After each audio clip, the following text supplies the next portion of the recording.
எனது அன்பான சொந்தங்களுக்கு வணக்கம். நம்ம சமையல் பண்ணுற ஒவ்வொருத்தரும் எவ்வளோ ஒரு கவனமாக சமையல் பண்ணணும் அப்படிங்கிறதுக்கான பதிவு தாங்க இது. அதுக்கு முன்னாடி இந்த வீடியோவை பர்டிகுலராக இந்த வீடியோவை நல்லா உத்து கவனிச்சுக்கிட்டே நான் பேசுகிறதை கேளுங்க. நல்லா உத்து கவனிங்க. உங்களுக்கு நான் என்ன சொல்ல போகிறேங்கிறது தெரியும். அதோட புதுசாக பார்க்குறீங்க அப்படின்னா சாந்தி சண்டல் வ்ளாக்ஸை சப்ஸ்கிரைப் பண்ணிவிட்டு பாருங்கள். உங்கள் ஃப்ரெண்ட்ஸ் அண்ட் ரிலேட்டிவ்ஸ்க்கு ஷேர் பண்ணுங்கள். நான் தக்காளி பழம் உங்கள்கிட்ட காமிச்சிருப்பேன். தக்காளி பழம் எப்படி இருந்துச்சுங்கிறத பார்த்தீங்களா?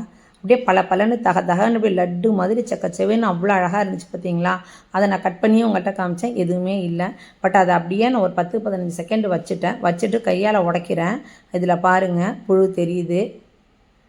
தெரியுதா உங்களுக்கு? புழு அவ்வளோ புழுங்க.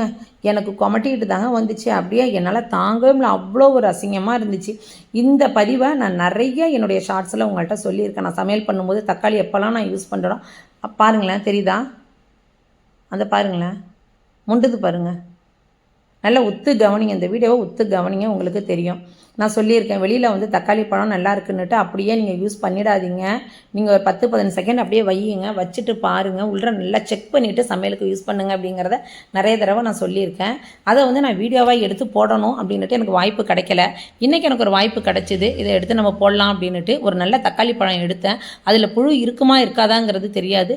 உண்மையிலேயே என்னால் நம்பவே முடியல.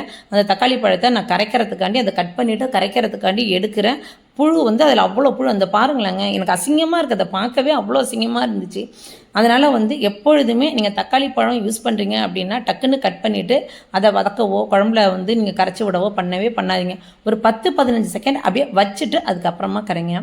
நான் கொலுவிலேருந்தே சரியான வீடியோக்கள் என்னால் போட முடியல. ஏன்னா கொலு வேலைகள் இருந்துச்சு. அதுக்கப்புறம் ரெகுலராக போடலாம் அப்படின்னு பார்த்தா இப்போ கொஞ்சம் நாட்களாக ஹெல்த்து இஷ்யூ கொஞ்சம் இருக்குது.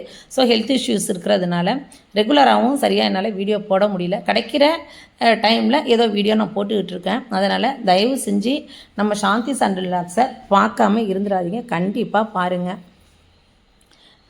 அவசியம் நீங்கள் எல்லாருமே சாந்தி சண்டல் வ்ளாக்ஸ்க்கு சப்போர்ட் பண்ணுங்கள். தெரியுதாங்க இதில் புழு? இதை பாருங்கள், இந்த பக்கம் பாருங்களேன், இந்த ரைட் சைடு தெரியுது பாருங்கள், அந்த பாருங்கள். இப்போ பாருங்கள், சென்ட்ரல் அந்த புழு பாருங்கள். நான் என்னால் எவ்வளோக்கு அளவு க்ளோஸ்அப்பாக காமிக்க முடியுமோ காமிச்சிருக்கேன். ஒரு கையிலே எடுத்துகிட்டு நான் எடுக்கிறதுனால எனக்கு அது அப்படியே ஷேக் ஆகுது. யாருக்கெல்லாம் இது மாதிரிலாம் நீங்கள் செக் பண்ணியிருக்கீங்க அப்படிங்கிறத கமெண்ட் பண்ணுங்கள். இந்த வீடியோ பிடிச்சிருந்துச்சுன்னா லைக் பண்ணுங்கள், ஷேர் பண்ணுங்கள்.